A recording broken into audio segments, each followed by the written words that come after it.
وہ اونٹنی مسلمانوں کو یاد رہی،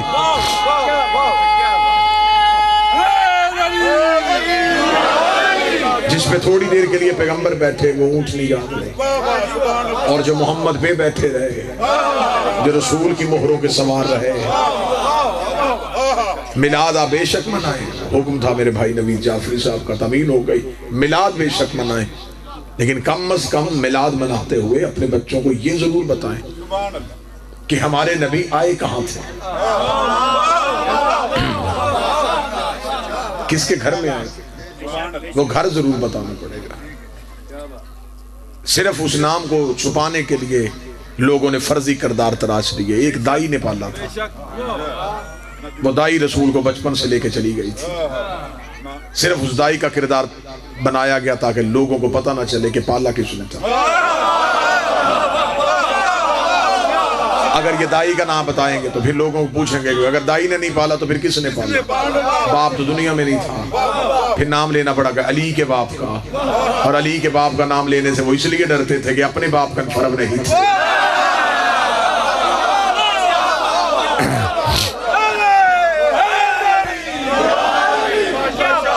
جتنا چھپاتے چلے گئے ابو طالب اتنا ابھرتا چلا گیا۔ چل تو نے چھپا لیا کہ نام رکھا ابو طالب نے، تو نے کہا نہیں رکھا، پالا ابو طالب نے، تو نے کہا نہیں پالا، سب کچھ تو نے کر لیا، لیکن تاریخ میں تو اگلا ظلم نہ کر سکا۔ صرف ہمیں اتنا بتا دے اسلام کی پہلی دعوت کس کے گھر ہوئی تھی؟ وہ جو دعوت ذوالشیرہ ہے، وہ جو اللہ نے حکم دیا تھا، وہ جو 40 کافر آئے تھے، وہ کس کے گھر میں آئے تھے؟ اب یہاں پہ کوئی بھی نہ چھپا سکا۔ ابن خلدون سے شبلی نعمانی تک، شبلی نعمانی سے لے کے سلیمان قردوسی تک، سلیمان قردوسی سے لے کے ڈاکٹر طاہر القادری تک سب نے لکھ دیا کہ حضرت ابو طالب کے گھر میں اسلام کی پہلی دعوت ہوئی تھی۔ مولوی سر پہ قرآن رکھ کے بتائے کہ ابو طالب کا گھر کہاں تھا، وہ کہے گا مکہ میں۔ اللہ کا اپنا گھر کہاں تھا، وہ کہے گا مکہ میں۔ تو جب اللہ کا اپنا گھر تھا تو بات ابو طالب کی حویلی میں کیوں؟ جب خدا کا اپنا گھر تھا تو اسلام کی پہلی دعوت ابو طالب کے گھر میں کیوں ہوئی؟ آج مولویوں کو پتا چل گیا کہ ابو طالب نے کلمہ نہیں پڑھا، کیا خدا کو نہیں پتا تھا کہ اس نے میرا کلمہ نہیں پڑھنا؟ پھر خدا کو کیا ضرورت تھی کہ بات توحید کی تھی وہ ابو طالب کی حویلی میں رہی ہے، بات رسالت کی تھی وہ ابو طالب کے گھر رہی ہے۔ خدا کہہ دیتا میرا محمد ہمیں احسان لینے کی ضرورت ہی نہیں ہے، تو خانہ کعبہ میں آ، 40 کافروں کو وہاں بلا، کعبے کی دیوار کے ساتھ ٹیک لگا، میرے گھر میں میری بات کر۔ گھر اللہ کا تھا لیکن خدا نے اپنے گھر میں دعوت نہیں کروائی، دعوت کروائی ابو طالب کے گھر میں۔ جب ہم نے مولویوں سے پوچھا اس میں راز کیا تھا، انہوں نے کہا یہ فضیلت ابو طالب نہیں تھی، اس لیے ابو طالب کے گھر میں دعوت کا اہتمام ہوا کہ اللہ کے گھر میں اس دور میں بت رہتے تھے، اللہ کے گھر میں بت رہتے تھے، اللہ کے گھر میں بت رہتے تھے۔ مولوی تجھے شرم نہیں آتی؟ رحمان کے گھر بت تھے، عمران کے گھر بت نہیں۔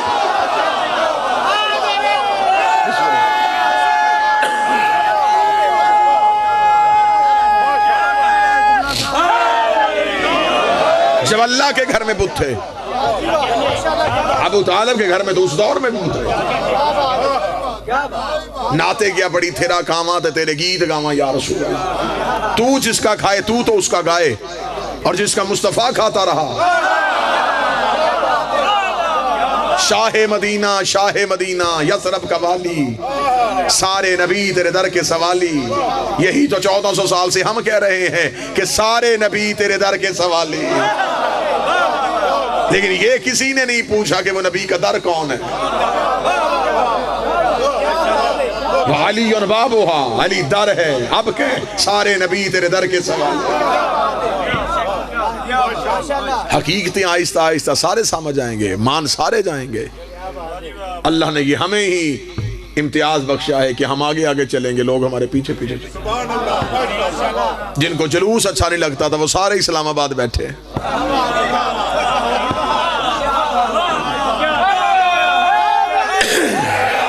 جو کہتے تھے جلوس 4 دیواری میں رہنا چاہیے،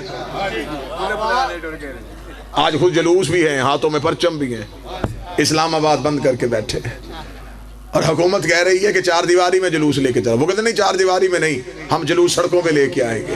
اس کا مطلب اچھی ریت ڈال دی تم نے، پتہ چل گیا کہ جب جلوس نکالا جائے پھر 4 دیواری میں نہیں ہوتا، سڑکوں پہ ہوتا ہے، بازاروں میں ہوتا ہے۔ اب اللہ جانے یہاں پہ دیہات ہے، کوئی ایک بندہ بھی بات سمجھے گا نہیں سمجھے گا۔ مولانا فضل الرحمان تو نے جلوس کس بات کا نکالا ہے؟ وہ کہتا ہمارا احتجاج ہے کہ حاکم نااہل ہے، ہم اسے تخت سے اتارنے آئے، حاکم نااہل ہے، ہم اسے تخت سے اتارنے آئے ہیں۔ تو یہی تو ہم 1400 سال سے کہہ رہے ہیں کہ حاکم نااہل تھا، اسے تخت سے